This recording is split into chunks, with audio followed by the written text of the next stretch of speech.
Welcome back to my channel guys, AG here at welcome din sa ating panibagong episode. Sa mga bago pa sa channel ko, mag-subscribe kayo para palagi kayo updated sa mga bagong videos nating ilalabas. After natin mag-gear up, diretso na tayo sa spot. At kahit andito lang tayo sa mababaw na park, ang dami ng malalaking isda. Katulad nitong mga basi drummer or ilak na sumalubong sa atin. Yan ang kagandahan pag sustainable fishing practice talaga. Sana kayo rin guys. Cheers! Hindi natin yan target ngayon kaya diretso tayo dito sa drop-off area. Load natin yung rubbers, check natin yung flapper at let's go! First drift at first fish of the day na din pagkatapos natin mag-warm up. At kung pansin nyo, dito yung spot kung saan ko nahuli yung dog tutuna nung previous video natin. At yes, babalikan ko talaga yun.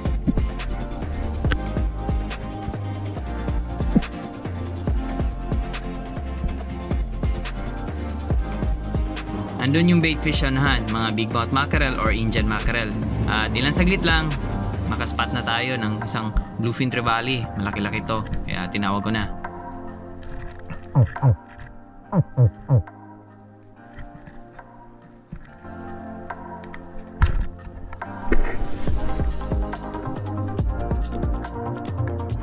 Medyo long shot yun para sa akin na nasanay sa single rock, pero sure shot naman, keeping the line tight at nalandaman din natin. Shoutout nga pala kay BNCT Fishing Adventures, Leo Andre Garcia, Teves Vlog Gabinete, RDS Per Fishing Adventure at kay Camp Pierce. Maraming salamat sa inyo.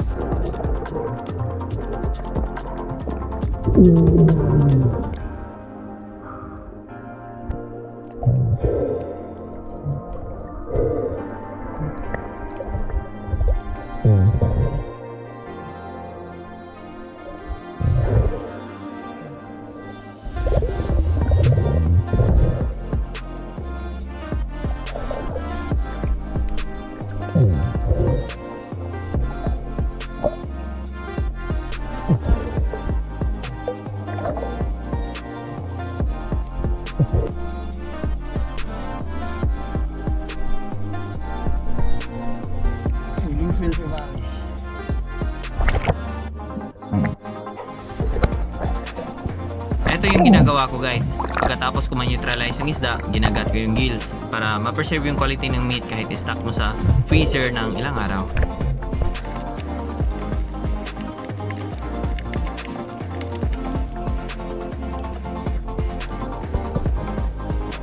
May kalakasan yung current natin ngayon kaya nagpadala na lang ako sa Agos. Umabot tayo dito sa isang spot natin. At on this dive, this is my second fish of the day.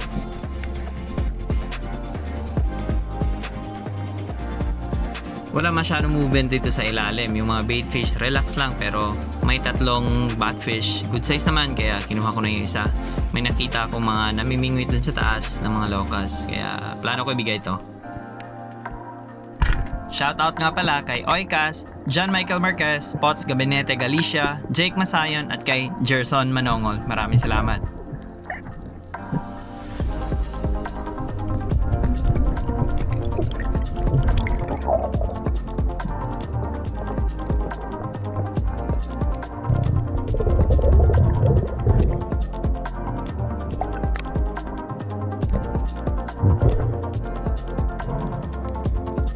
We already got 2 fish, isang malaking bluefin trevally at isang batfish, pero bigay natin to sa mga locals. There you go. Ang sarap sa feeling pag makikita mo yung mga ngiti nila at yung simpleng pasasalamat sa'yo. Goods na talaga yon. On this dive, dinaanan natin yung spot kung saan naglalagi yung mga slender unicorn fish at this is my third fish of the day. Malayo pa tayo, nakita na natin yung School of Slender kaya dumiretso na ako sa baba at dito na ako magantay.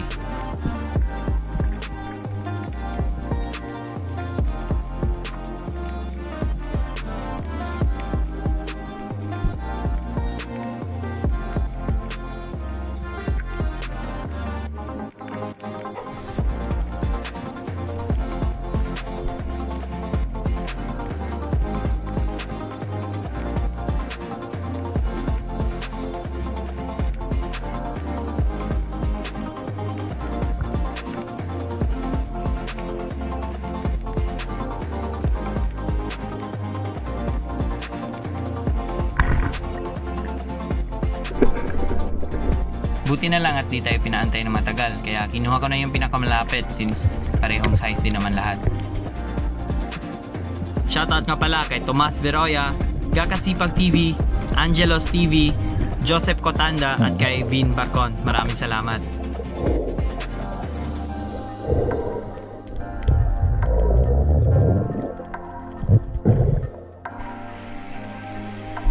Going home at andito na tayo sa Pangpang. Nakatira pa ako ng isa guys, isang surgeon fish or indangan yung tawag sa amin. Eto lahat yung huli natin sa hapon na to, isang bluefin trevally, yung slender fish at yung batfish binigay natin at may nadagdag pang surgeon fish.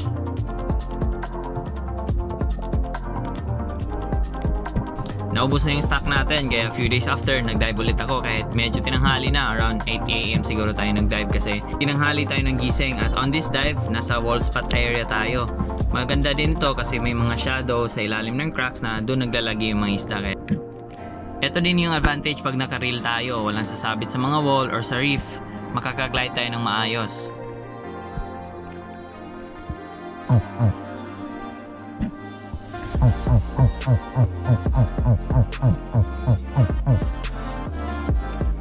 Nag-fish call ako kasi minsan pag gantong oras, kahit na tanghali, may naghahunt ng mga trivalis dyan sa mga cracks. May mga maliliit na isda kasi na sumisilong dyan sa ilalim.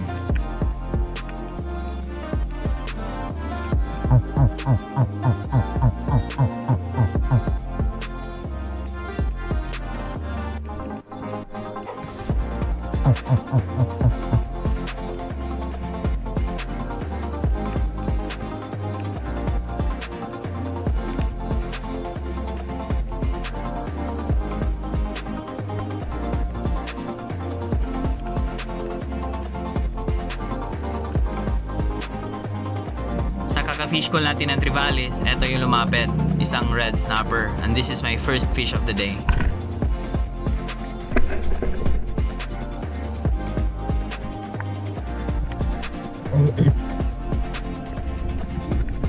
Shoutout din po pala kay Wells Vlog, Jimmy Areglamos, Jerwin Ramirez, Oliver Bornas, Batang Spiro at kay Beng Fishing TV. Maraming salamat.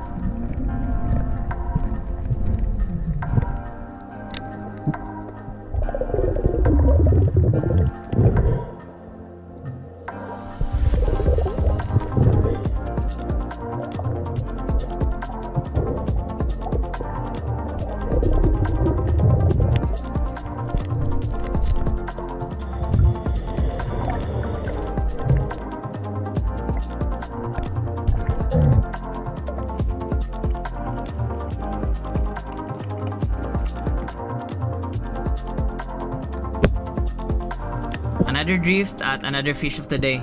Excited ako sa dive na to kasi maganda yung starting natin, red snapper agad.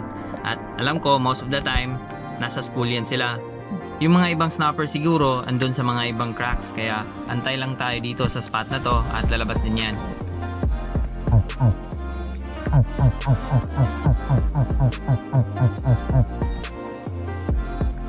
At the same time, nag-fish call pa rin ako kasi kita nyo naman yung mga bait fish nagkukumpulan dito malapit sa akin.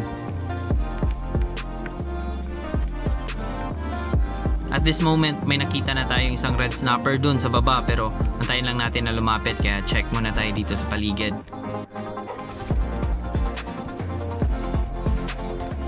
Paglingon ko ulit sa kanya, yung direksyon niya papunta sa atin kaya nagtago ako ng maayos at inatrack ko. Ayan.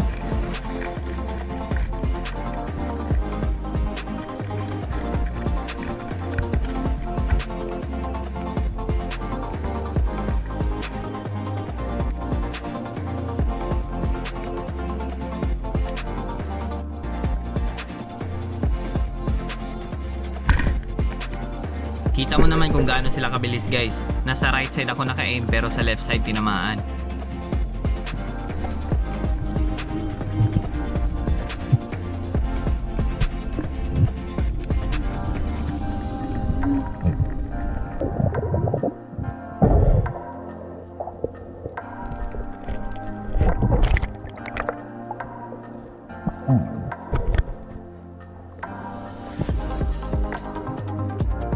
Two snappers landed guys, same size lahat. Another dive of the day. doon pa rin ulit tayo, same spot, baka madagdagan pa to ng isa.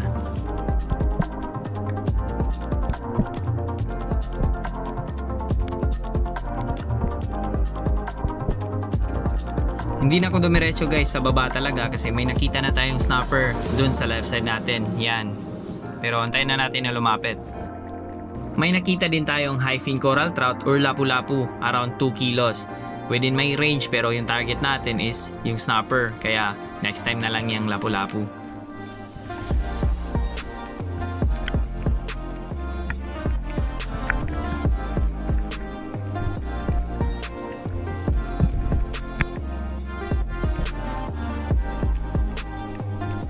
On this dive, dito talaga tayo nag-glide dikit sa wall para hindi tayo mapansin ng snapper na nakita natin sa previous dive. Siguro di yun lumapit kasi nabulabog natin. Right decision at good execution. Ayan guys, di pa nga tayo nakaabot sa baba, sinalubong agad tayo.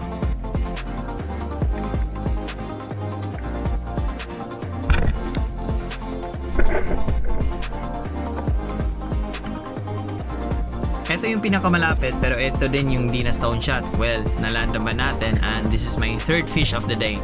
Another red snapper.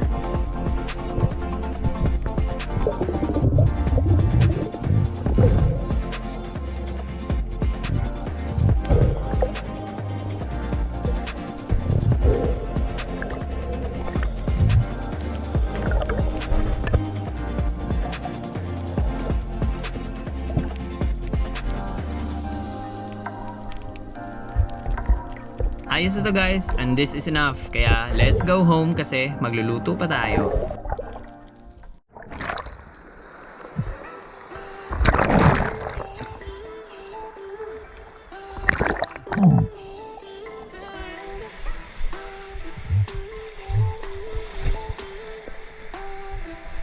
May nadagdag na isang needlefish. Nakita ko nung pauwi ako. Good size naman kaya kinuha ko na. Pagdating sa bahay, linis agad ng isa para makaluto na tayo pang tanghalian.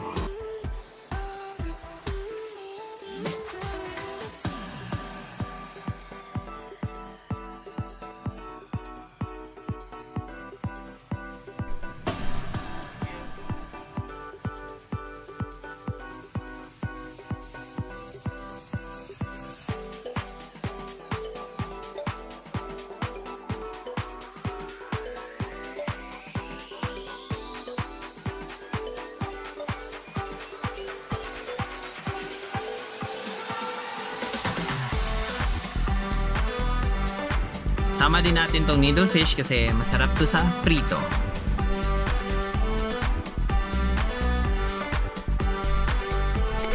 At etong dalawa, nabanlawan na yan ng fresh water kaya stocks for days. Lagay natin to sa freezer. Sama na rin natin yung ibang slices kasi yung mga ulo dito yun, pang sabaw.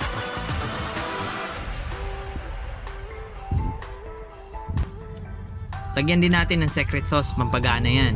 Hindi para dyan ha, kundi para dito, mga sea urchins.